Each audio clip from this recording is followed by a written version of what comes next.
I'm curled up on the couch, scrolling aimlessly on my phone, trying to distract myself from the churning regret in my stomach. It's quiet in the house, too quiet. I can't bring myself to turn on the TV or even play music.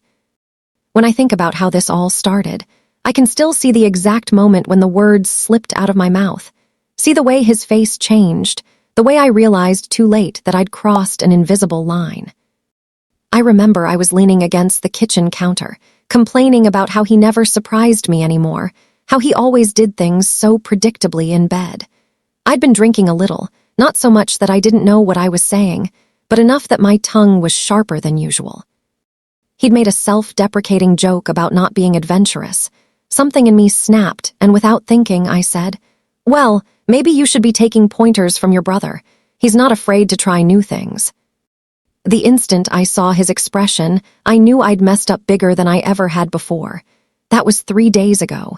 Now the silence in our home feels like a punishment I can't escape. He barely talks to me, only says the bare minimum. We pass each other like strangers, and it's all because of one careless comment that exposed something I didn't even realize was festering within me. The worst part is, I don't even know if I fully meant it, or if I was just being mean. But his reaction, the stiff, cold way he avoids looking at me, tells me all I need to know about how deep this cut runs. The longer I sit here, the more I hate what I did, hate the spark of envy or curiosity that led me to compare them in the first place. It was like I was looking for a jab that would really land, so I went for the jugular. I haven't apologized yet. I can't figure out how. I keep thinking if I try to talk to him, I'll just make it worse. So now I wait, and the waiting is excruciating. Because I can't help wondering what's going through his head, how betrayed he must feel, and whether he's imagining me secretly fantasizing about his younger brother. I never wanted this. It's like I've ruined something sacred, and I can't just snap my fingers to fix it.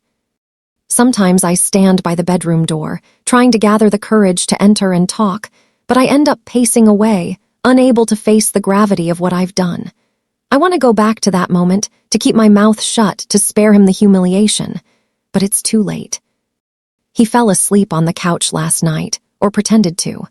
I left him there because every attempt I make to approach him feels half-baked, as if I'm not even convinced of my own apology. Instead, I lie awake in bed, replaying every little sign I overlooked. Before this all happened, I'd felt restless. I'd wanted excitement, something to jolt me out of this routine. And that restlessness led me to say something that can't be unsaid. Maybe I was looking for a reaction, any reaction, to prove that I could still affect him. Now I see how toxic that is, how my need for a spark turned into a damaging explosion. Today, I tried to reach out casually, suggesting we watch something together, but he just grunted non-committally and went upstairs. I heard him close the door. The finality of that sound hurt more than any angry word could. At least if he yelled, I'd know we were still connected by emotion. His silence feels like he's shutting me out of his life, and I can't tell anyone about this. There's no way to vent to a friend without admitting what I said. I'm too ashamed to repeat it. Even thinking it now, I feel my cheeks burn in disgrace. I can't imagine telling my best friend, "Yeah, so I basically told my husband I wished he were more like his younger brother in bed." The thought alone humiliates me. So I'm stuck with my own guilt, cycling through regrets. Once or twice, I've caught myself considering whether I should just leave for a few days, give him space, let him cool off. But the truth is, I'm scared he won't want me back when I return. I'm scared that in the quiet distance, he'll realize I'm too hurtful to be around. And there's a part of me, a sick, self-sabotaging part, that wonders if I deserve that. I recall last month when I jokingly hinted that we might need to spice things up, and he took me out for a surprise date. He was so earnest, so sincere in wanting to please me. At the time, I felt warm and cared for, but also a little bored. I hate admitting that now. How ungrateful was I? I see the pattern so clearly. I keep pushing him away because I'm searching for something intangible, something I can't even define, and when he doesn't deliver, I stab him with words that are meant to provoke. It's like I test the boundaries of his love, over and over, waiting to see if he'll leave. Now I think I might have finally pushed too hard. I told him I needed more excitement and to compare him to his younger brother, someone who's so different in personality, was cheap and cruel. I know I should say I'm sorry, but every time I try to form the words, a twisted sense of pride stops me. I already said something horrible. Apologizing now feels too little, too late. Yet I can't let this go on. The tension has become suffocating. Everything inside me screams that I'm about to lose the one constant in my life, and I won't even have the courage to own up to my mistake. Still, I hesitate, torn between pride and fear, as if my whole identity depends on not looking weak. In my darker moments, I wonder if I compared him on purpose, if deep down I wanted to sabotage our relationship. That thought is terrifying because if it's true, I'm my own worst enemy. A few hours ago, I passed him in the hallway. He looked at me, almost spoke, but said nothing and walked away. It was so stark, so hollow. My mouth opened, ready to beg him to stay, but I couldn't make a sound. Later, I tried rummaging for dinner, hoping to break the ice by calling him to eat. He didn't reply. He had locked himself in the office. His phone was left on the coffee table, so I knew he wasn't ignoring me via text. He was just ignoring me, period. The refusal to even acknowledge my attempts stings in a way I didn't think was possible. I keep trying to rationalize that what I said isn't that bad. Lots of couples fight and say mean things, but my gut tells me this was a betrayal that cut deeper than the usual spat.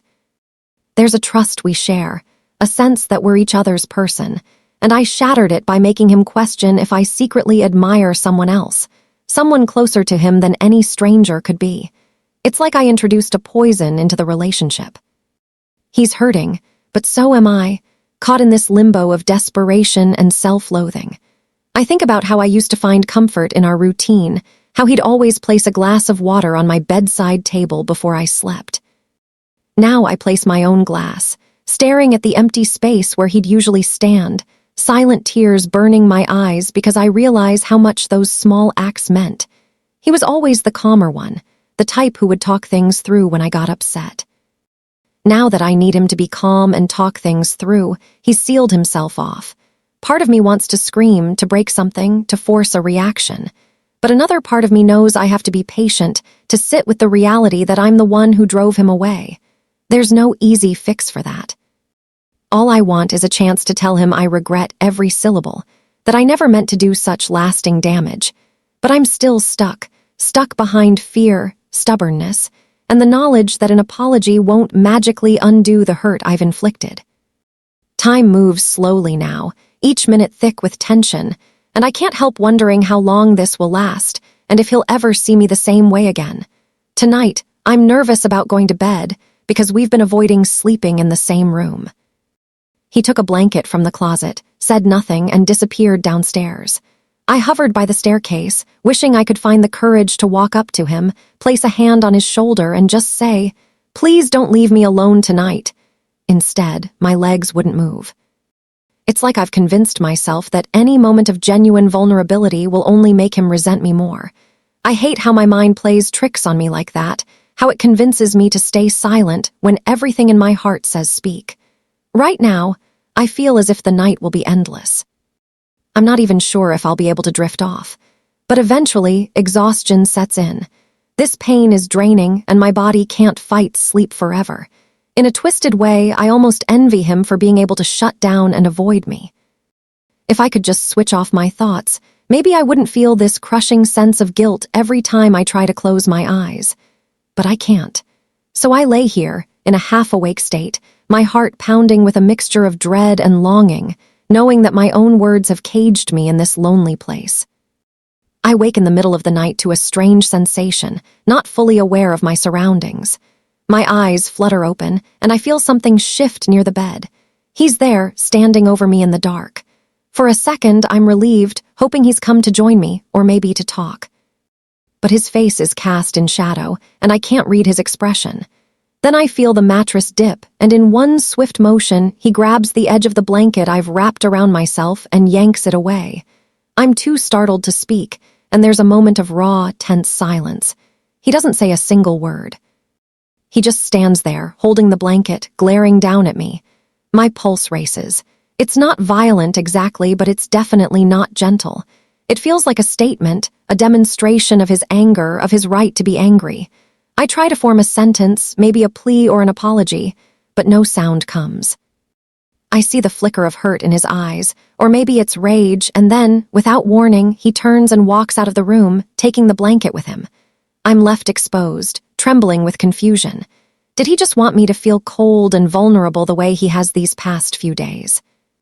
It's a harsh reminder that he has every right to be furious, that I've stripped him of his dignity, so he's stripping me of comfort. My heart pounds, and I feel tears welling up, but I don't know if I should chase after him or just break down. In that brief interaction, I realized something vital. He's not going to passively absorb the hurt I dished out. He's sending a message. And for the first time, I wonder if this is just the beginning of a darker turn in our marriage, one where the walls we built to protect each other get torn down in ways we never imagined. In the aftermath of that moment, I can't sleep. My head reels with the image of him looming in the darkness, the confusion in my half-conscious state, and the coldness he left behind. I get up, fumbling for a robe, feeling exposed and somehow violated, though deep down I know I started this war. The night is thick with tension, and the house feels haunted by the echoes of everything unsaid. I wander downstairs, thinking maybe he's in the living room, but it's dark and empty. The blanket he took is draped across the couch as if he cast it aside. I have no idea where he went. My heart slams against my ribcage as I consider the possibility that he walked out, left the house to cool off or maybe to not return at all. A panic sets in, but I can't be sure if I'm overreacting or if this fear is warranted. Eventually, I realize I'm shaking, so I pull the blanket around me and sink onto the couch he's abandoned. Every beat of my pulse reminds me of the damage done. I think about the question that's been tormenting me. Why did I bring up his brother in the worst possible way? What was I trying to accomplish? Now I'm faced with the reality that he might start looking at me with resentment and bitterness rather than love, and I'm too drained to think of a way to fix it. So I just sit, hugging the blanket he stole from me, the one he hurled onto the couch as if it meant nothing. I wonder if that's what he thinks of us now, that I'm a burden, something he can't bring himself to hold close anymore. The night stretches on, and I don't know if morning will bring any relief. Part of me fears that tomorrow will be worse, that the situation will only escalate, and we'll both become strangers to each other. And maybe that's what terrifies me the most. As dawn starts to hint at the edges of the window, I finally drift off into a fitful sleep. When I wake, the sun is fully up, and he's still nowhere in sight. It's surreal, like I'm living in a warped version of my own life, where my husband is a ghost in the home we built together. I check my phone. No messages, no missed calls. I make some coffee, my hands trembling, and I almost drop the mug. Everything I do feels unsteady, like I'm a different person now, someone who can't seem to hold her life together. Hours pass. I think about texting him, but what would I say? I'm sorry. Please come back. Or something more confrontational, like we need to talk. I can't decide, so I do nothing, which only worsens my anxiety. Eventually, I realize I have to do something, anything, so I leave a note on the table. I'm sorry. Please let me make this right. It feels pathetic, but it's all I can manage. Then I slip into the shower, hoping the hot water will wash away the despair clinging to my skin. I'm in the middle of rinsing out shampoo when I swear I hear the door open and close, but by the time I shut off the water, there's no sign of him. The note is gone, though. My heart leaps at the realization that he must have seen it, maybe even read it. But there's still silence. I keep checking the driveway, half expecting his car to vanish. But it's still there. He's somewhere in the house, ignoring me again. Maybe he thinks the note is too little, too late. I wouldn't blame him. Still, I can't bring myself to confront him directly. Not yet. I'm too raw, too ashamed, too afraid I'll say something else to make everything worse. Instead, I pad into our bedroom and close the door quietly, as if trying not to spook a wild animal. I stare at the unmade bed and recall how he stood over me last night, the blanket clenched in his fist. The coldness of that image rattles me. I feel an urgent need to do something, apologize properly, break through the wall between us.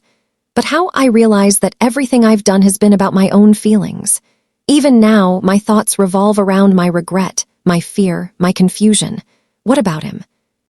How does he feel waking up to a wife who implied he's lacking, who weaponized the most intimate aspect of their marriage? I'm so used to being coddled when I throw a tantrum.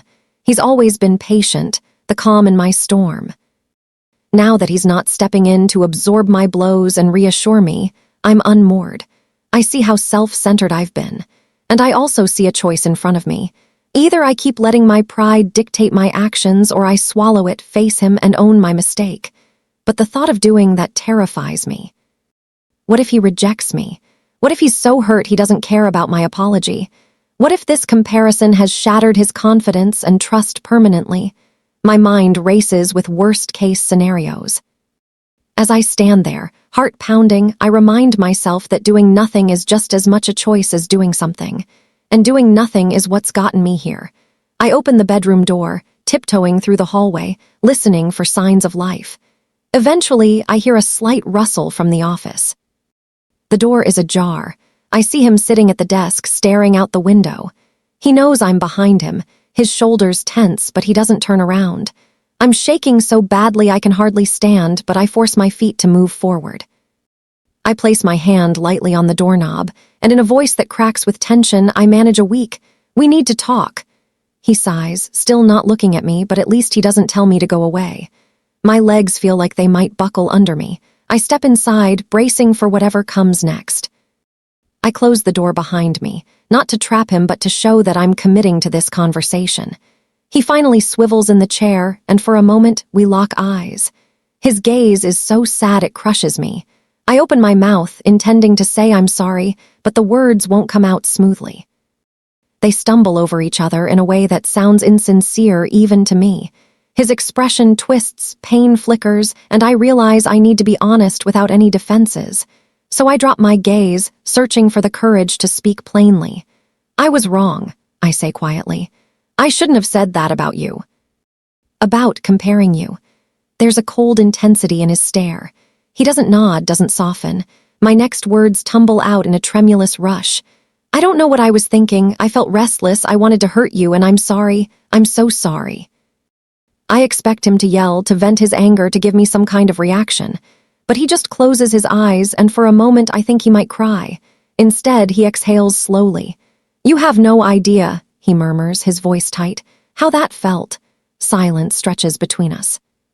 I want to fill it with explanations, but I realize that's the last thing he needs. Explanations are just excuses, so I remain quiet, letting him find his own words. When he finally speaks again, there's a tremor in his tone. "You didn't just hurt me. You made me feel like I'm..." His voice trails off, and he shakes his head as though trying to free himself from the memory.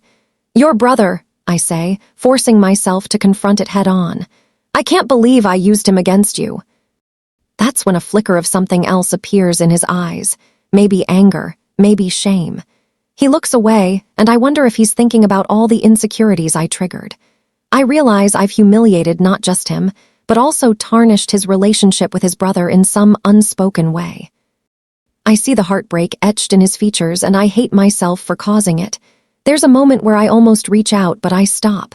Our usual patterns, me seeking physical reassurance, him providing it, feel off-limits now. Instead, I stand there, hands clasped, heart pounding.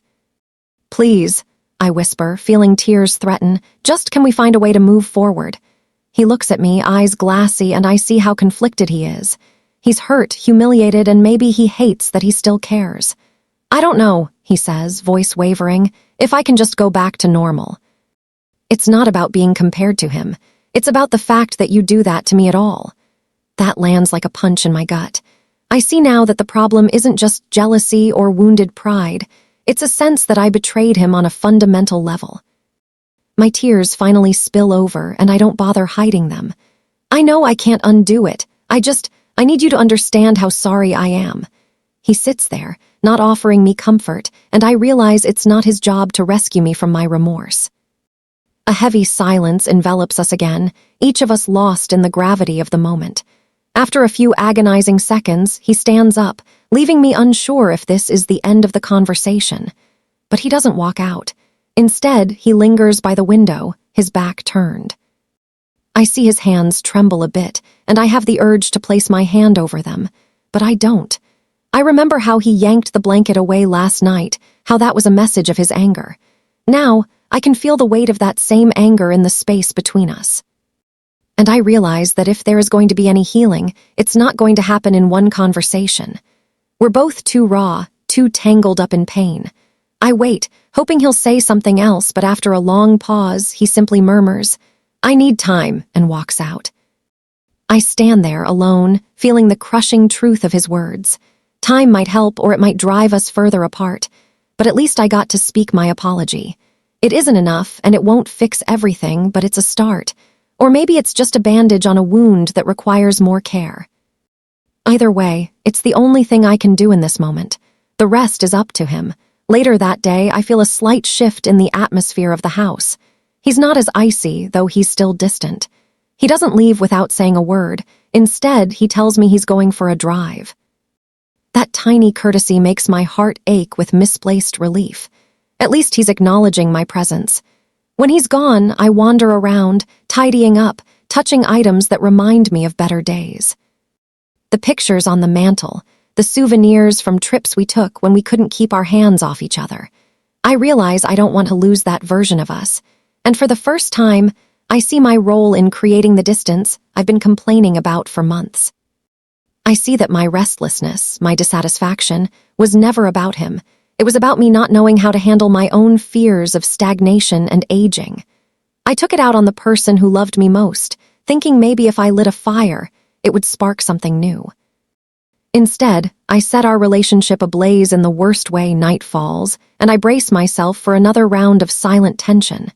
This time, he doesn't sleep on the couch, but we keep a wide space between us in the bed. I sense he's awake, staring at the ceiling just like I am. Neither of us says a word, but I can almost feel the electricity of his thoughts. Is he replaying that comment in his head? Is he wondering if he can ever trust me again? Sleep comes to us both eventually. In the morning, I open my eyes, half expecting to find him gone, but he's there, albeit on the far edge of the mattress. For a fleeting moment, I consider reaching out to gently place a hand on his back, but the fear of rejection paralyzes me. I wait too long, and then he stirs, sits up, and quietly leaves the room without a glance in my direction. My heart sinks. Still, I remind myself that real apologies require proof. He's not going to believe me in a single day. Over the next several hours, I feel like I'm walking on shards of glass, carefully tiptoeing around his triggers while trying not to suffocate him with forced apologies. I notice him checking his phone more often, and I wonder if he's talking to his brother, venting about my betrayal. That possibility makes me feel even smaller, yet I don't ask. I don't have the right to police his conversations. Instead, I focus on whatever small acts of kindness I can muster without seeming desperate. I make his favorite meal, though my appetite is nil. He eats in silence, not offering any compliments, but he doesn't push the plate away. That, weirdly, feels like progress. By the time evening arrives, a dense, contemplative hush settles between us, and I realize we're at a crossroads. I can keep flailing around, or I can accept that maybe I need to earn back his trust in more than just words. But how do you prove to someone that you won't rip their heart out again with a single remark? I don't have an answer. I just know I can't force him to heal on my timeline. So the night ends much like it began, with me lying awake, counting the seconds of his slow, rhythmic breathing, wondering if tomorrow will bring any clarity, or if the cracks are now too wide to mend. Days pass, and we settle into a strained routine. He doesn't completely shut me out anymore. We talk about basic things, bills, chores, schedules, but the deeper connection feels fractured. I can't help but notice how he avoids moments that used to be second nature, like brushing against me affectionately or leaning in for a quick kiss. Each omission reminds me of what I took for granted. I try not to dwell on the possibility that this is permanent, that we might never get back to the warmth we had before. Instead, I focus on the single shred of hope. He hasn't left me. There's something that still holds him here, even if it's just reluctance to throw away years of our life together. I cling to that. It's enough to keep me trying, even if I don't know if it'll be enough for him. Sometimes I catch him staring at me when he thinks I'm not looking. There's such conflict in his expression, Betrayal, longing, anger, and maybe a sliver of affection that hasn't died. Each time our eyes meet, I feel a jolt of mixed guilt and yearning. I realize I'm going to have to show him, day by day, that I'm not going to strike him down with careless words again. But I also realize I have to figure out why I did it in the first place, or I'll just repeat it.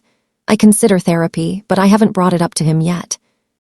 I'm not sure he wants to do anything with me that involves sharing our private wounds with a stranger. Maybe I'll mention it soon, but for now, I'm letting him take the lead on how close he's willing to get. Meanwhile, my nights are filled with the same restless thoughts, the memories of how he pulled the blanket off me in the dark. That single gesture haunts me, a reminder that he's capable of hurting me back, though not in the same way. I'd never seen him that angry, that intent on making me feel the vulnerability I inflicted on him. I wonder what would have happened if I'd woken up sooner or if I'd said something different that night. But regrets are a useless currency. All I can do is move forward. So I throw myself into small acts of sincerity. Cooking meals, tidying up shared spaces, offering supportive words where I can. It's not much, but it's all I know to do. Eventually, in a moment when the house is still and we're both standing in the kitchen, an uncomfortable closeness weaving between us, I whisper, "I'm not giving up." He looks at me, surprise flickering in his eyes, and I see something break through his wall just for a second. He doesn't answer, but the fact that he didn't reject my words out of hand gives me a thread of hope. So I press on, telling him in a quiet, trembling voice that I'll do whatever it takes to prove that he's the person I love, that I understand how deep my betrayal went. He listens, lips pressed tight, brow furrowed. There's no immediate forgiveness, but he's hearing me, and that's something. After a moment he nods, almost imperceptibly, and I feel a swell of emotion. It's not a victory, but it's a tiny opening, enough for me to hold on to. We part ways again, each of us needing space. I exhale a shaky breath once I'm alone, realizing that was the closest we've come to connecting in days. I don't know where we'll end up, if we'll heal or unravel. But for now, the path forward seems to require patience, honesty, and a willingness to face the worst parts of ourselves. At least I've started, however imperfectly. And as I lie in bed that night, recalling how he once stood over me with the blanket in his hands, I feel both sorrow and a strange optimism. Sorrow because of the pain we caused each other, and optimism because, despite everything, neither of us has walked away. That has to mean something. Or so I tell myself, as I cling to the pillow, listening to his faint breathing from across the hall. The future remains uncertain, but I'm choosing to believe we still have a chance to find our way back, even if the bridge is shaky and riddled with cracks. For now, I'll keep trying, keep owning my words, and keep hoping he'll one day trust me enough to lie beside me without that guarded look in his eyes. Maybe that's the best I can do. Maybe it's enough.